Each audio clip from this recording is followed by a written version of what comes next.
Hey everyone, and welcome. Today, we're going to do something really fun. We're cracking the code on one of the trickiest parts of English, idioms. Seriously, think of them as the secret passphrases that native speakers use all the time. By the end of this, you are totally going to be in on the secret. So, have you ever been in a conversation and just all of a sudden you're completely lost? Maybe someone said they were boiling the ocean or going on a wild goose chase, and you're just standing there thinking, what? Well, you are not alone. It can be super confusing, but these phrases are everywhere, and honestly, getting them is a total game changer.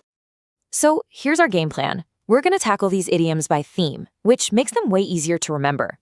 First, we'll hit the workplace. Then we'll look at phrases for when things go wrong. And finally, idioms all about taking action, or not. Let's do it. All right, let's dive right into our first section, idioms for the workplace. The office really does have its own language, doesn't it? And idioms are a huge part of it. So let's start decoding some of the most common ones you're likely to hear. First up, to drop the ball. This one comes from sports, and it just means you made a mistake or, you forgot to do something you were supposed to do.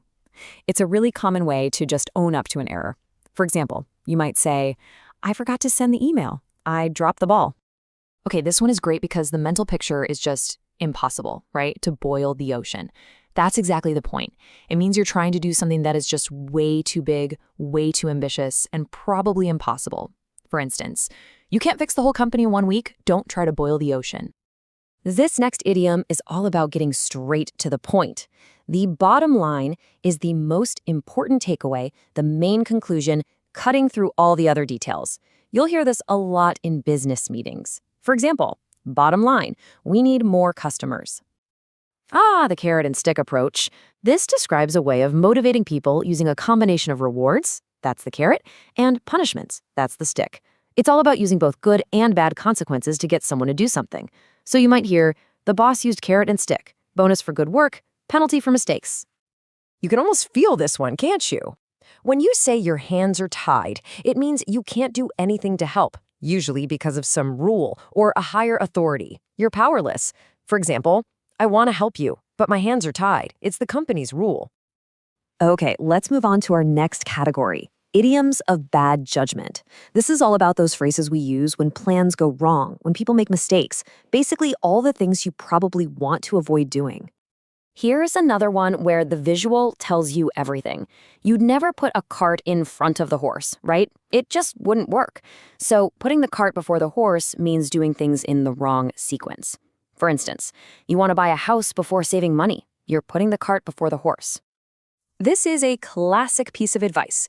To put all your eggs in one basket means you're depending entirely on one single thing to succeed. And of course, the danger is that if you drop that one basket, you lose everything. For example, don't invest all your money in one company. Don't put all your eggs in one basket. This one's short, sweet, and to the point. If someone's idea or information is off base, it just means they're wrong or incorrect. It's a pretty direct way to disagree. You might say, your information is off base, that's not true. A wild goose chase? This describes a pointless, frustrating search for something you're probably never going to find. You're just wasting your time. For example, you could say, looking for that old file was a wild goose chase. And for our last group, let's talk about action and inaction. These are the phrases we use to talk about getting things done, or sometimes avoiding things entirely. Oh, you know this feeling, when you're in a conversation and you keep talking about the same thing over and over and over. That's beating it to death. It's when a discussion just becomes totally unproductive. For example, stop talking about the same topic, you're beating it to death. This is a really powerful one. Talk is cheap is basically a challenge. It means it's easy to say you're going to do something, but what really matters is if you actually do it. It's like saying, prove it. For instance, you say you'll exercise, but talk is cheap. Do it. This idiom comes from this image of an ostrich hiding its head. So, to bury your head in the sand means you're ignoring a problem, just hoping it'll magically disappear. It's all about denial. For example, he knows he has debt, but he's burying his head in the sand. And our last one is one you'll hear all the time.